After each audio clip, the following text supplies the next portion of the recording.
Bonjour les gaziers, votre consultant en matière de cyclisme va vous présenter la 63e édition du Tour du Pays Basque qui s'intitule à présent le Itzulia Basque Country. Mais pour nous français, ça reste le Tour du Pays Basque espagnol. Il débute ce lundi et se terminera samedi, donc il y aura 6 étapes au programme. Celles-ci sont bien souvent difficiles puisque ce sont des petites routes que les coureurs emprunteront et il y aura des difficultés pentues la plupart du temps.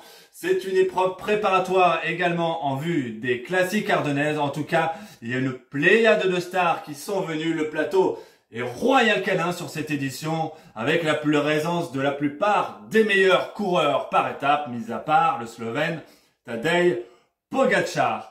L'an passé, en 2023, c'était Jonas Vingegaard qui s'était imposé sur cette même épreuve devant Mikel Landa et Jon Izagirre. David Gaudu avait terminé 4e.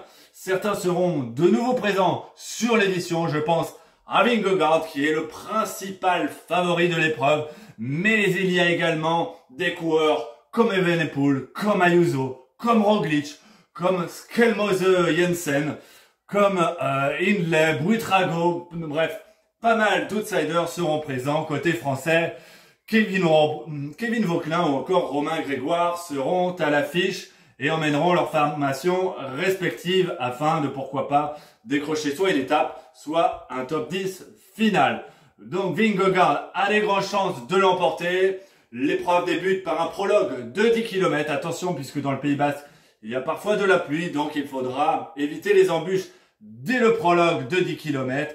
Et la dernière étape, elle sera la plus compliquée entre Eibar et Eibar, puisqu'il y aura une multitude d'ascensions au programme, parfois des ascensions de 3-4 km, mais qui seront compliquées puisque les pourcentages oscilleront parfois à 10 voire 20% par moment.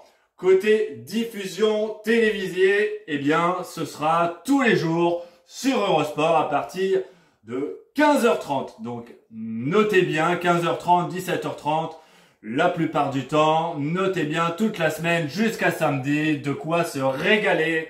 N'hésitez pas à vous abonner et on se retrouve très vite pour le prochain Paris-Roubaix.